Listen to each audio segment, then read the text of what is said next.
Mini episode 1393 of the FDH Lounge is brought to you by Sportsology, delivering unconventional columns and webcasts about sports, TV, music, movies, and more. Follow them on the web at sportsology.com. The FDH Lounge. You'll want to schedule your life around it. A long time ago, on a gloomy, wet Cleveland spring night, two men stand alone amidst the late-night drizzle. Their voices echo across the vacant station parking lot as they debate the merits of the great American radio show that have been missing for far too long. On that night, an idea was born. That idea became the FDH Lounge.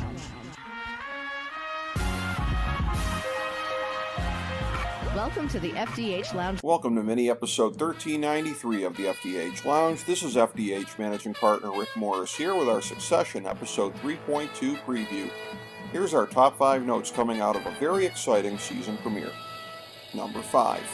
Where's Marcia? She wasn't on the Mediterranean cruise in the season 2 finale, presumably still licking her wounds about her husband, presumably doing some licking with Rhea.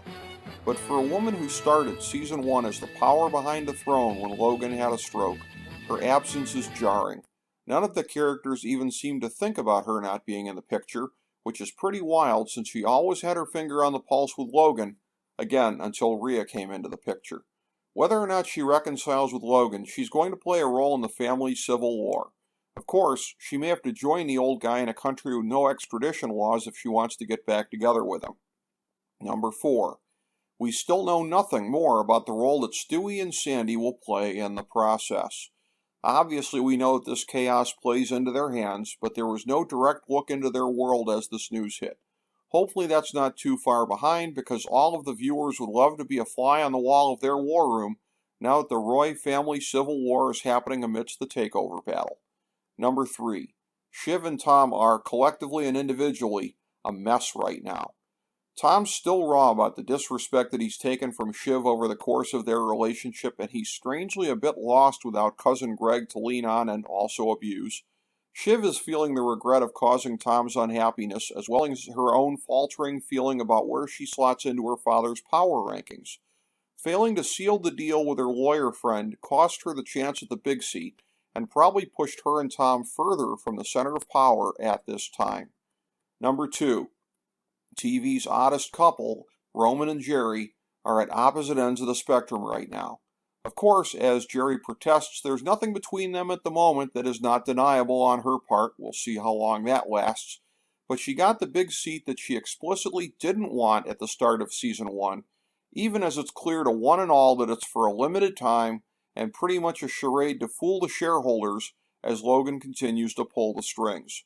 Roman kneecapped himself by failing to give his father the hard sell, as well as his kinda, sorta endorsement of Jerry. Traditionally, top executives have felt entitled to pursue a May-December relationship as a status symbol when they're at the top. Is Jerry going to turn that dynamic on its head? It seems doubtful, at least publicly, but therein lies the distinction, probably. Number 1. Kendall is the man of the hour after his shocking coup attempt, but he's clearly still the same mess that he always was, an addict with daddy issues morphing into a self-righteous zealot who thinks that he's the savior of a gigantic global corporation. Logan is lucky in the enemy that he's drawn, because now that Kendall is substituting egocentrism for the pathetic codependence that he had on his father, he's losing people's confidence every time that he opens his mouth. His chances of getting the board to topple Logan and Jerry are just about zero, but again, he has a chance to be the biggest wild card in the takeover battle. Will Stewie and Sandy take him back to their ranks when their views on who should control the company may still clash with his? One way or another, all of these wicked and scheming characters are going to deliver an exceptional Season 3.